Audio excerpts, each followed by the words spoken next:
Assalamualaikum warahmatullahi wabarakatuh. Perkenalkan, nama saya Yofianus Yopi, mahasiswa Universitas Bina Bangsa, Fakultas Ekonomi dan Bisnis.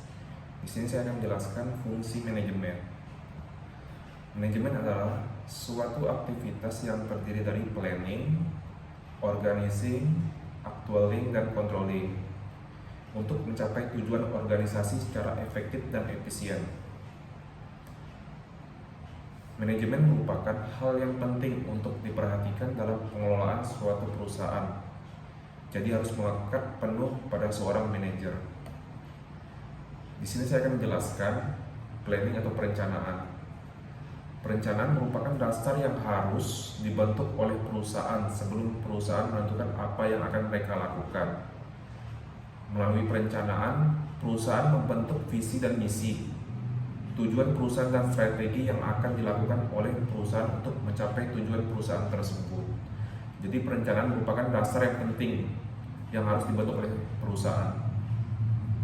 Salah satu contoh, suatu perusahaan yang ingin memperkenalkan produk barunya ke pasaran harus menyusun strategi marketing. Strategi tersebut bisa diawali dengan menentukan konsep produk yang akan dijual, seperti logo, bahan, desain produk, bagaimana proses produksi produk, distribusi, dan harga jual.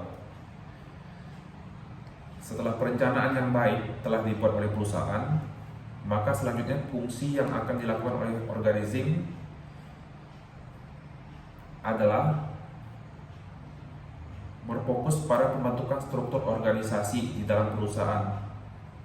Struktur organisasi diperlukan agar setiap anggota di dalamnya mengetahui tugas dan tanggung jawab mereka, sehingga perusahaan tersebut dapat berjalan dengan baik untuk mencapai tujuan dari perusahaan tersebut.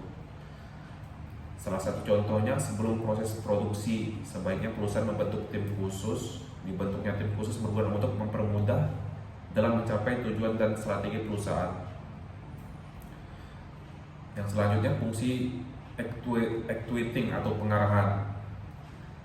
Setelah adanya perencanaan yang dibuat oleh perusahaan dan pembagian tugas kepada para anggota di dalamnya, maka langkah selanjutnya adalah pelaksanaan dari rencana yang telah dibuat tersebut. Salah satu contoh, seluruh informasi yang direncanakan oleh manajer perusahaan harus dilakukan semaksimal mungkin. Tujuan untuk menciptakan produk sesuai yang direncanakan dan hasilnya bisa maksimal. Nah, fungsi manajemen yang terakhir adalah controlling. Setelah para anggota mengerjakan tugas mereka masing-masing, maka perlu dilakukan pengontrolan terhadap kinerja mereka. Apakah telah sesuai dengan prosedur yang berlaku?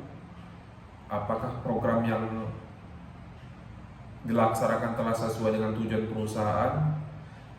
Nah, oleh karena itu perlu dilakukan evaluasi secara terus-menerus apabila ada proses kerja yang masih tidak sesuai dengan ketentuan atau bisa diperbaiki untuk kedepannya.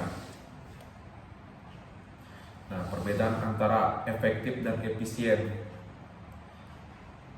Nah, tujuan dari efektif adalah untuk mencapai sebuah hasil yang memuaskan dan sesuai dengan harapan untuk mencapai sebuah hasil. Sedangkan efisien menekankan pada sebuah proses, sebuah pekerjaan atau usaha dapat disebut efisien jika dijalankan dengan menghemat biaya, tenaga, dan waktu. Hal tersebut dilakukan untuk mencapai sebuah hasil yang maksimal. Baik, berikut ini saya contoh sederhana yang dapat menggambarkan perbedaan antara efektif dan efisien. Nah, salah satu contoh, saya ingin pergi liburan dari Serang ke Semarang. Nah, saya pergi menggunakan kereta api dengan harga tiket 650.000 dengan waktu tempuh 4 jam. Nah, dalam hal ini saya melakukan sebuah perjalanan yang dapat dikatakan efektif.